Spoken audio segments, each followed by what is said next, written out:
Bree's diamond ring fell into the swimming pool. The two sisters quickly dived to get it, but instead of finding the ring, Gianna's hair got caught in the filter. Bree immediately rushed over to help her sister. What they didn't know was that a bigger danger was about to come. The pool manager, McGrady, thought everyone had left. He pressed the button to close the pool and headed home. Suddenly, the massive fiberglass cover started sliding shut. Bree saw it coming and desperately pulled Gianna's hair free. They raced to the surface, but it was too late. The pool cover sealed them underwater. The sisters screamed for help, but the building was silent and empty. They pushed the cover with all their strength, but it wouldn't budge. Even worse, the pool had closed for the week.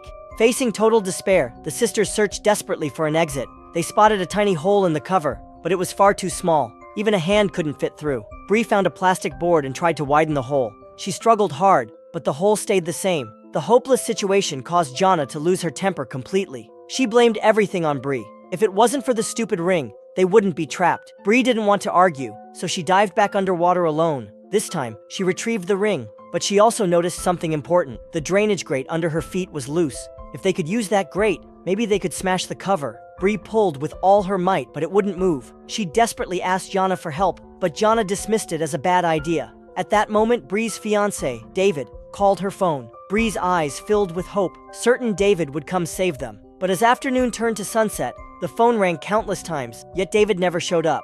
Then suddenly, the timed pool lights switched off. Complete darkness surrounded them. Bree held her head, pale and miserable. She was diabetic and desperately needed insulin, but the medicine was in her bag outside the pool. Seeing Bree suffer, Gianna finally calmed down. She quietly picked up the plastic board and began working on widening the hole again. The two sisters had been trapped in the pool for 4 hours. Suddenly, the pool lights turned back on. It was Clara, the night shift cleaner. Seeing someone approach, the sisters pounded on the cover and screamed for help, but Clara ignored their desperate cries. Instead, she started rummaging through Bree's wallet. Finding only a little cash and one bank card, Clara looked disappointed. Then she switched off the pool's security cameras. She walked calmly over to the trapped sisters and began to chat casually. Turns out Clara had recently gotten out of jail for theft. She owed a lot of money, had a daughter at home, and desperately needed cash. Her plan was simple: extort money from the two sisters. Clara demanded the PIN to Bree's bank card. Only then did the sisters realize they were being blackmailed. Gianna got so furious she cursed Clara out. Clara became enraged and immediately switched off the pool's heating system. The water started growing colder and colder. Bree thought about it carefully, then finally gave Clara her PIN number. But Clara wanted to verify it first, saying she'd free them once she returned. The sisters shivered miserably in the freezing water, desperately waiting for Clara.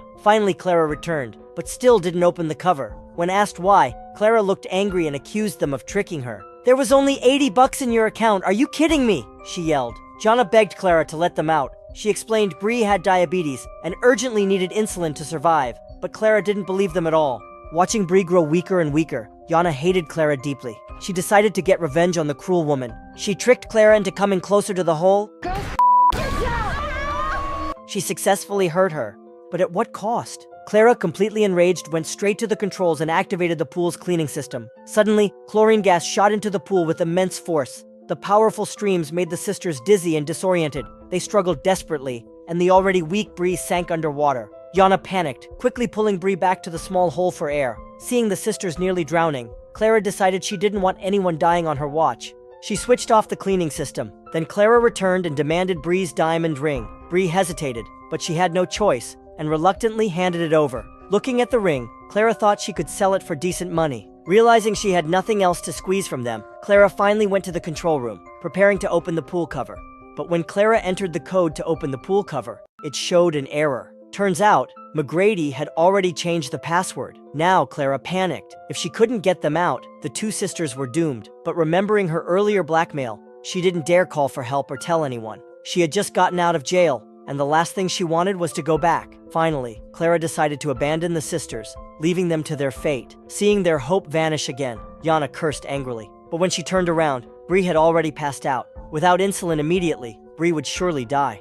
Their only remaining chance was the metal grate underwater, but Gianna was terrified. Earlier, her hair had gotten caught underwater, nearly drowning her. Still, she realized she was Bree's only hope. Gathering all her courage, she dove underwater and pulled at the grate with all her strength. The first try failed. The second try failed too. Finally, she found a swimsuit strap to use as a handle. This time, she succeeded. Quickly surfacing, Gianna smashed the metal grate against the pool cover. A crack appeared. She smashed harder and harder, and more cracks formed. With a loud snap, the cover finally broke open.